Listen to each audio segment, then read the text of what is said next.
ভোরবেলার পাখিদের কিচিরমিচির শব্দে চারপাশ মুখরিত হলো। মহল ঘরের মেঝেতে সূর্যের কড়া ঝিলিক পড়েছে। শীত প্রায়ই শেষের দিকে এখন। রায়ানের ডাকে ফারদিনার ঘুম ভাঙে। হতচকিত হয়ে শোয়া থেকে উঠে বসে সে। বুকের ভেতর ধুক ধুক শব্দটা স্পষ্ট শোনা যাচ্ছে। বোধহয় তার আশেপাশে সবাই এই শব্দ শুনতে পাচ্ছে। তার চোখ দুটো হঠাৎ গোল হয়ে উঠল। মণি যেন প্রসারিত অন্ধকারে ডুবে গেল। পলক পড়ছিল না। স্থির দৃষ্টিতে তাকিয়ে আছে রায়ানের দিকে। ভয়ের তীব্র ছায়া যেন চোখের গভীরে জমে উঠেছে। পাশেই রশিদ তালুকদার। সে বন্দিশালায় বন্দি নয়, মহল ঘরে। রশিদ ফারদিনার মাথায় হাত বুলিয়ে বললেন, ভয় পেয়েছিস? ফারদিনা বিস্ময়ে তাকালো রশিদের দিকে। এরপর রায়ান, সায়েম, আরিফ, আদিব এবং কিছু দাসীরা উপস্থিত। তাদের দিকে তাকালো। দাসীদের হাতে খাবারের থালা। ফারদিনা সবার দিকে বেশ আতঙ্কিত দৃষ্টিতে দেখল। গতরাতে মাথায় আঘাত পেয়েছিল। মনে করতেই মাথায় হাত দিল। সব কিছুই ঠিকঠাক আছে। স্বপ্ন দেখছিল ফারদিনা, কঠিন স্বপ্ন। সে খুশি হয়েছে স্বপ্ন বলে। যা দেখেছে সবই মিথ্যে। হাঁপ ছেড়ে বাঁচল ফারদিনা।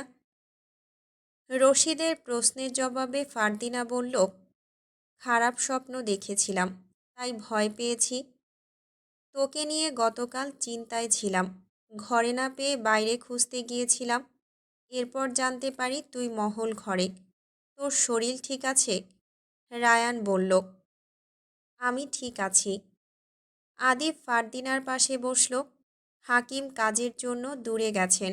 2-1 দিনেই ফিরে আসবে। এরপর তোর চিকিৎসা করাবো। ততক্ষণ পর্যন্ত তুই ঠিক থাক, এই কামনা করি। ফারদিনার শরীরে জড়ানো শালটা শক্ত করে জড়িয়ে ধরল। গতরাতে স্বপ্ন দেখেছে, কিন্তু এখনও তা বিশ্বাস হচ্ছে না তার। সব কিছু কতটা স্পষ্টভাবে স্বপ্নের জগতে ফুটে উঠেছিল। ভাবতেই ফারদিনার শরীরে কাঁটা দিয়ে উঠছে। সুফিয়ানের সাথে আজকাল বেশি একটা দেখা করবে না বলে নিশ্চিত করল। কেননা তার উপর নজরদারির জন্য খাস লোক রাখা হয়েছে। সে কখন ফারদিনাকে সুফিয়ানের সাথে দেখে ফেলে বলা যায় না। ফারদিনা আজকাল হতাশার চাদরে পুরোপুরি যেন ঢেকে যাচ্ছে। স্বপ্নের ভয়টা এখনও যায়নি, এত তাড়াতাড়ি যাবেও না। রশিদ ছড়ি হাতে উঠে দাঁড়ালো। ধীরস্থির কণ্ঠে দাসীদের বলল, ফারদিনার যত্ন করো। এরপর ফারদিনার দিকে তাকিয়ে বলল, হাত মুখ ধুয়ে নাস্তা সেরে নে। কিন্তু আমার খেতে ইচ্ছে করছে না। যখন খেতে ইচ্ছে করবে তখন খাবো। আদিব ফারদিনার কপাল ছুঁয়ে বলল, শরীরে তো জ্বর নেই, তাহলে হঠাৎ কি হলো তোর? জানি না। যা, তুই হাত মুখ ধুয়ে আয়। আমি আজ তোকে নিজের হাতে খাইয়ে দেব। ফারদিনা বাধ্য হলো। বিছানা থেকে নেমে হাত মুখ ধোয়ার জন্য বাথরুমে প্রবেশ করে। রশিদ সবাইকে লক্ষ্য করে বললেন, তোমরা দেখো ওকে খাওয়াতে পারো কি না। আমাকে বের হতে হবে, দারোগার কাছে যাব। বলেই মহল ঘর থেকে বেরিয়ে যান। কুদ্দুস তার পেছন পেছন গেল। ফারদিনা হাত মুখ ধুয়ে আসলো। বিছানায় বসে পড়ে। 3জন দাসী কয়েক পদ খাবার হাতে এগিয়ে আসলো। দুধ ও মালাই, ঘি পরাটা আর রুটি, আলুর দম, ডিম ভাজা, সন্দেশ। সবগুলো খাবারই ফারদিনার পছন্দ। কিন্তু আজ খাবারের দিকে তাকালেই তার শরীর ঝিম মেরে উঠছে। আদিবকে বলল, ভাই তোমরা যাও, আমি পরে খেয়ে নেব। পরে না, এক্ষুনি খেতে হবে। নিজের দিকে দেখেছিস, চোখ মুখ একদম শুকিয়ে গেছে।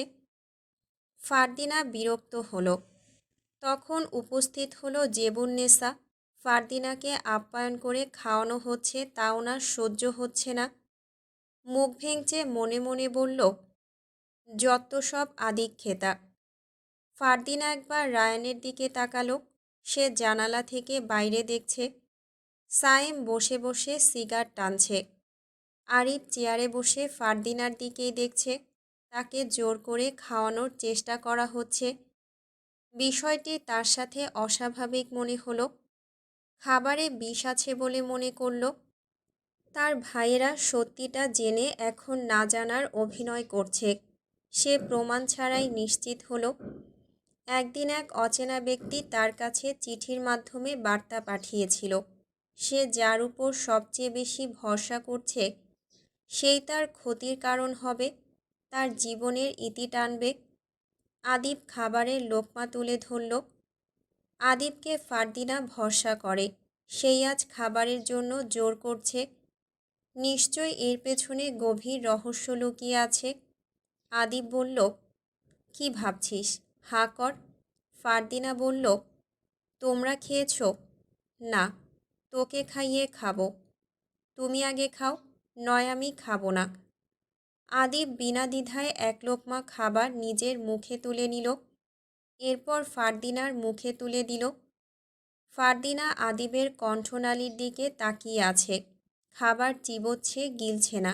সেও চিবোচ্ছে। আদিব যতক্ষণ না গিলবে ততক্ষণে গিলবে না। আদিব সেকেন্ড কয়েক পর ঢোক গিলে ফেলল। ফারদিনা দেখল। অবশেষে সে নিশ্চিত হলো খাবারে কোনো বিষ নেই। ফারদিনা প্রথম লোকমা খেলেও দ্বিতীয়বারের সময় বমি বমি ভাব চলে আসে। হঠাৎ ফারদিনার মুখটা ফ্যাকাশে হয়ে গেল। বুকের ভেতর কেমন উথাল পাথাল। বসা থেকে উঠে ছুটে গেল। বাথরুমের দিকে ছুটে গিয়ে পরের মুহূর্তেই গলা থেকে জোরে বেরিয়ে এলো বমির শব্দ। দাসীরা এগিয়ে গেল জল হাতে। আদিবসহ সবাই বেশ আশ্চর্যজনকভাবে তাকালো। জেবুন্নেসা কপাল আধভাঁজ করে দেখছে। রায়ান আরিফকে বলল, ওর শরীর অনেক খারাপ, জলদি হাকিমকে আনতে হবে। আদিব একজন দাসীকে বলল, আপাতত ওর বমি কমার কোনো উপায় আছে? দাসী বলল, টক। টক খেলে বমি কমবে। তাহলে দাঁড়িয়ে আছিস কেন? দ্রুত নিয়ে আয়। দাসী ছুটে যায় রান্নাঘরে। ফারদিনা আপাতত নিজেকে সামলে নিয়েছে। দাসীরা খাটে এনে বসায়। আদিব বেশ আদুরে গলায় বলল, ঠিক হয়ে যাবি। আমরা দেখছি হাকিম কবে ফিরবেন। খোঁজ করছি অন্য হাকিমদের। এই ঘরে থাকবি নাকি তোর ঘরে দিয়ে আসব? আমার ঘরে যাব। ফারদিনা নিজ ঘরে এসে শুয়ে পড়ে। সাথে তার ভাইয়েরা। জেবুন্নেসা পান মুখে বসল এক পাশে। ততক্ষণে ঝিলমিল ছুটে আসে ফারদিনার কাছে। ওর হাতে টক জাতীয় আচার, লেবু তেঁতুল থেকে শুরু করে কয়েক ধরনের আচার।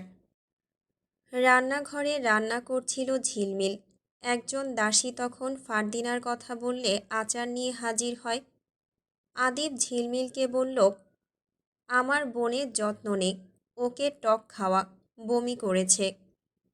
জেবুন্নেসা পিক ফেললেন পিকদানিতে। এরপর বললেন, আগেই বলেছিলাম অঘটন ঘটবে।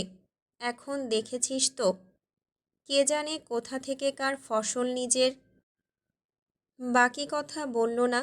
তার কারণ আদিব রাগান্বিত চোখে তার দিকে তাকিয়ে আছে। বলল, কোথা থেকে কি অঘটন ঘটিয়েছে মানে? কি বলতে চাইছেন আপনি? তোরা ছেলে মানুষ, এই ধরনের লক্ষণ তোরা বুঝবি না। যা, হাকিমকে নিয়ে আয়, সেই বুঝিয়ে দেবে। এই ধরনের লক্ষণ বুঝব না মানে? রায়ান এগিয়ে এলো। আবার বলল, অসুস্থ হতেই পারে, হয়তো পেটে সমস্যা হয়েছে। খাওয়া দাওয়া ঠিকমতো করে না, সারাদিন এদিক সেদিক ঘুরে বেরিয়েছে, তাই এমনটা হয়েছে। জেবুন্নেসা হেসে বলল, আমার কথা বাসি হলে মিষ্টি হবে। যত দ্রুত সম্ভব হাকিমকে নিয়ে আয়। বেশি দেরি হয়ে গেলে তোরা হয়তো নতুন মেহমান পাবি। সাইম প্রচণ্ড রেগে গেল। জেবুন্নেসা পেটে রেখে রেখে কথা বলছে, কিছু পরিষ্কার করে বলছে না। ফারদিনা রেগেমেগে জেবুন্নেসার দিকে তাকালো। কিছুই বলল না।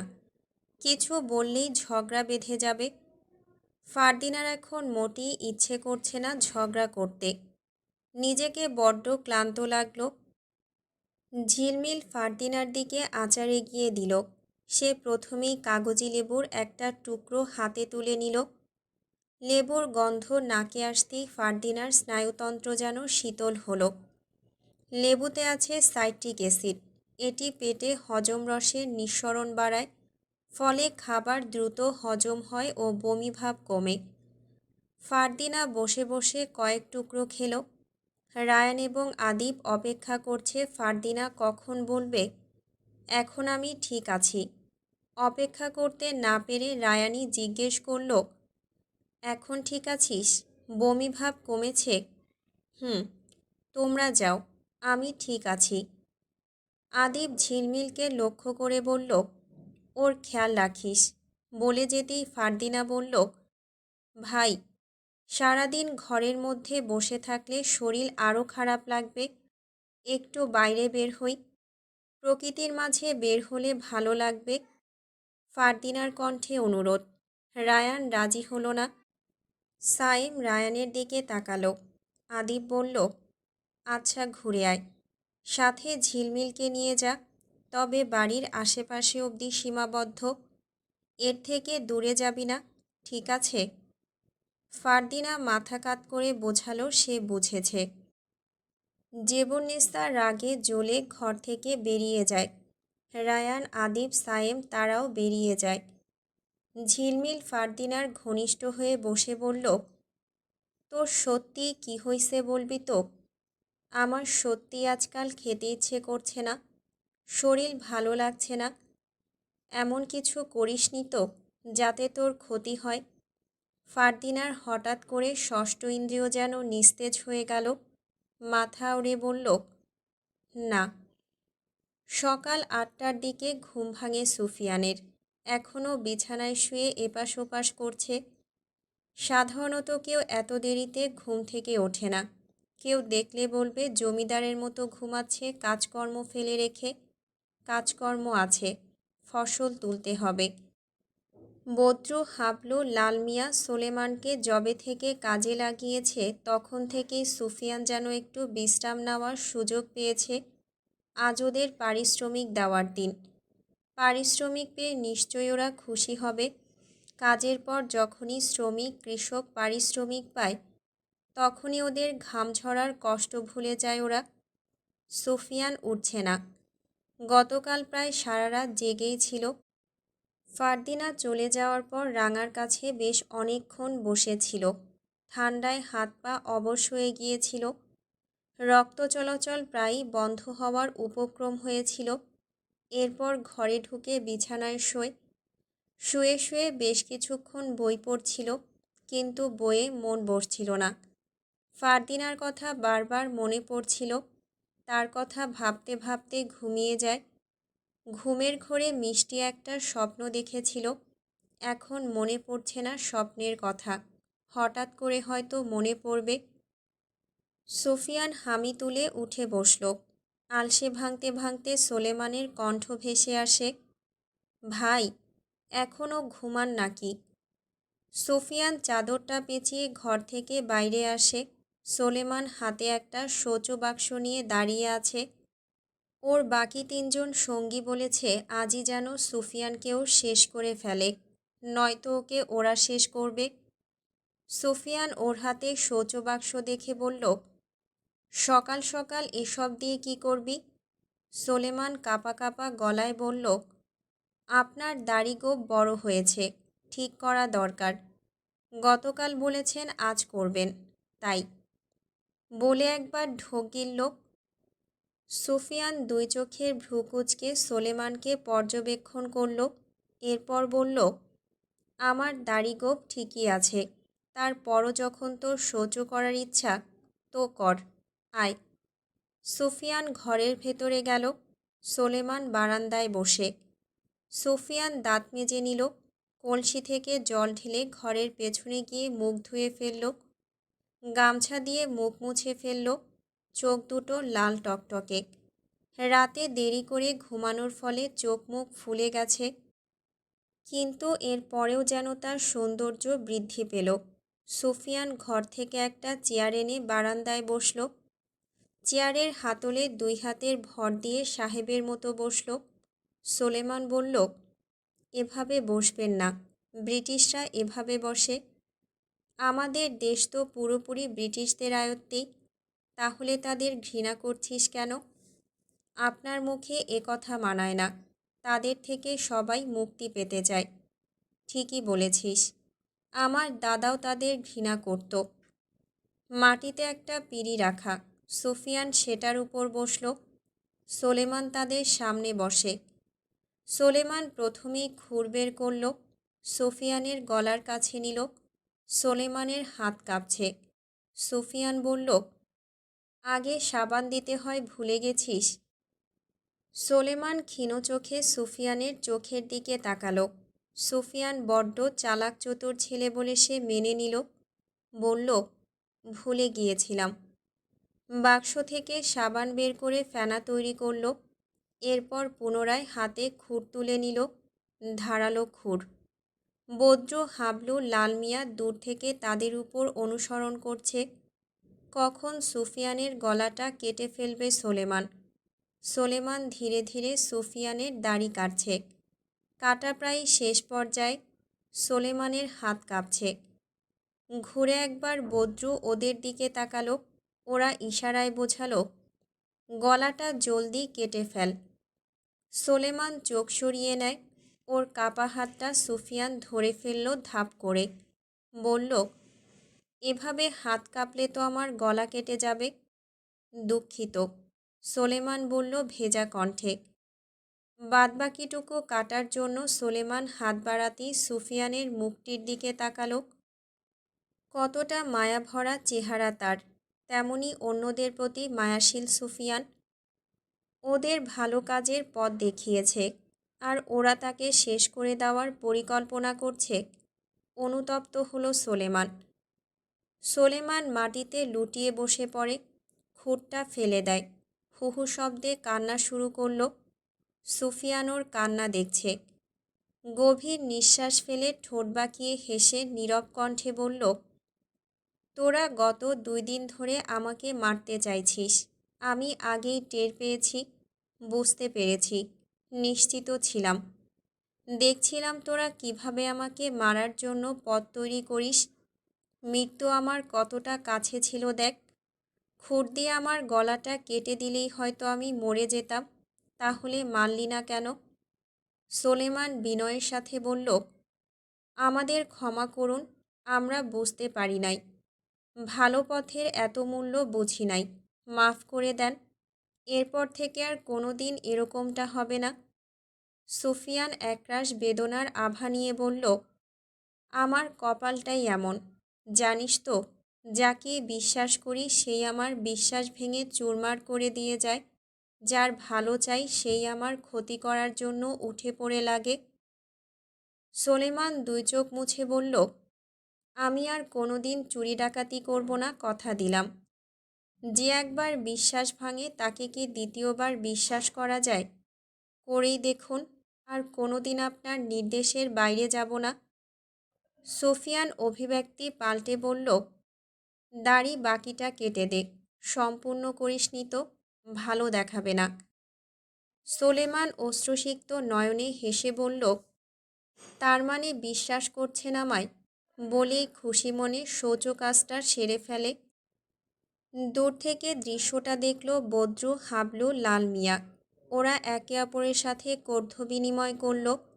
লাল মিয়া বলল, ওকে দিয়ে এ কাজ হবে না, আগেই বলেছি। এখন আর উপায় নেই, পালাতে হবে। সোলেমান নিশ্চয়ই আমাদের কথা বলে দিয়েছে। চল, দ্রুত পালাতে হবে। আর এক মুহূর্ত থাকা যাবে না, তার হাতে পড়লে শেষ। বলে ওরা হাত থেকে দা, কাঁচি, কোদাল সব কিছু ক্ষেতের মধ্যে ফেলে দিয়ে দৌড়ে পালিয়ে যায়। অথচ ওদের কেউ ধাওয়া করছে না। করবে বলে আগেই ওরা পদক্ষেপ নিল। সুফিয়ান সোলেমানকে বলল, আমি জানি তোরা আমার সাথে কাজ করতে চাইছিস না। তোদের মনে হয় তোদের আমি আটকে রেখেছি, কিন্তু না। আমি চেয়েছিলাম তোদের সৎ পথে আনতে, হালাল উপার্জন করাতে, কিন্তু আমার আশা পূরণ হয়নি। বলেই সুফিয়ান ঘরের ভেতর চলে যায়। এরপর কিছু টাকা ও মুদ্রা নিয়ে বের হয়। যা ওদের পাওনার পরিমাণের থেকেও বেশি। সুফিয়ান সেগুলো সোলেমানের হাতে দিয়ে বলল, আশা করি এতে তোদের পোষাবে। তারপরও যদি কম মনে হয় তবে আবারও চাইলে চুরি ডাকাতি শুরু করতে পারিস। আমি নিজেকে ব্যর্থ ধরে নিলাম। সুফিয়ান নির্বিকারভাবে কথাগুলো বলছে, চোখে জল ছুঁই ছুঁই, কিন্তু সে ইচ্ছে করে চোখের জল আড়াল করল। বলল, আর হয়তো এমনিতেও তোদের সাথে দেখা হবে না, কিন্তু আমার আক্ষেপ থেকে যাবে, তোদের ভালো পথে আনতে পারিনি। সোলেমান বলল, আমি ভেবেছি আপনি হয়তো আমাদের ক্ষমা করে দিয়েছেন, কিন্তু আমি আপনার সাথেই কাজ করতে চাই। কথা বাড়াস না, চলে যা, আজ থেকে তোরা মুক্ত। বলেই সুফিয়ান পিঠ ঘুরে তাকালো। সোলেমান হাতের টাকাগুলোর দিকে একবার তাকায়, আরেকবার সুফিয়ানের দিকে তাকিয়ে চলে যায়। অন্যদিকে রশিদ তালুকদার বসে আছেন আদ্যপুর থানাতে। তার সামনে বসে আছেন দারোগা সাহেব। রশিদের পাশে বসা একজন চৌকিদার। রশিদের সামনে এক কাপ চা রাখা, তিনি খাচ্ছেন না। সকাল সকাল দারোগা সাহেব খবর পাঠিয়েছিল যত দ্রুত সম্ভব সে যেন থানাতে আসেন। বড্ড বিরক্তি নিয়ে এসেছে সে। তিনি নিজেকে বুদ্ধিমান লোক মনে করেন, অবশ্য গ্রামের সবাই তাই বলে স্বীকার করে। কোনো বুদ্ধিমান লোক সকাল সকাল কোনো কাজের জন্য দৌড়ঝাঁপ করতে পারেন না, যা করবে নিরিবিলি। কিন্তু আজ তাকে তাড়া দিয়ে ডেকেছেন। দারোগা সাহেব নিশ্চয়ই গর্দভ বুদ্ধিহীন। রশিদ ভাবনা থেকে বেরিয়ে বলল, কী জন্য ডেকেছেন? দারোগা সাহেব হাত দুটো টেবিলের উপর রেখে বেশ কিছুক্ষণ ঝিমালো, মাথা নিচু। রশিদের প্রশ্নের জবাব যেন তিনি ভেবে চিনতে দেবেন। এরপর মাথা উঁচু করে বললেন, আপনার গ্রামকে কি আগের মতো মনে হচ্ছে? এর মানে? রশিদ বুঝতে পারল না। এই ধরুন আগের মতো হইহুল্লোড়ের যে ব্যাপারটা, গ্রামের মানুষের কোলাহলের বিষয়টা, রাস্তায় বের হলেই বুড়ো জোয়ান বাচ্চাদের দেখাই যেত, আজকাল কিন্তু দেখা যাচ্ছে না। রশিদ ভেবে বলল, আমার ঘরের বাইরে কমই বের হওয়া হয়, তাই বাইরের খবর জানি না। গ্রাম শান্ত না অশান্ত তাও জানি না। পাশ থেকে চৌকিদার বলল, কিন্তু জমিদার বাবু, আশেপাশের খবরও রাখা উচিত। আপনি গ্রাম প্রধান, এসব আপনার দায়িত্বের অন্তর্ভুক্ত। আমাকে জ্ঞান দেওয়ার জন্য এখানে আনা হলে আমি উঠছি। আমার যথেষ্ট জ্ঞান আছে, আর এত বছর ধরে আমি আমার জ্ঞান দিয়েই জমিদারি টিকিয়ে রেখেছি। দারোগা সাহেব বললেন, আপনি বোধহয় রেগে যাচ্ছেন, ভুল বুঝছেন। কিন্তু আসল কথা শুনলে হয়তো আপনি অবাক হবেন। আমরাও যখন বিষয়টি লক্ষ্য করেছি আমরাও রীতিমতো অবাক হয়েছি। রশিদ ছড়ির উপর হাতের ভর রেখে বলল, যা বলতে চাচ্ছেন সরাসরি বললেই ভালো। দারোগা সাহেব বিস্মিত হয়ে বলল, আমরা বেশ কিছুদিন ধরে লক্ষ্য করেছি গ্রামটা হঠাৎ করেই নীরব হয়ে গেছে। আগের মতো গ্রামবাসীদের আনাগোনা দেখছি না। এরপর আমি এবং চৌকিদার মিলে দূর দূর পর্যন্ত খোঁজ নিই এবং জানতে পারি অধিকাংশ গ্রামবাসীরা কোথাও চলে গেছে। বিষয়টি কীরকম জানেন? বলছি শুনুন।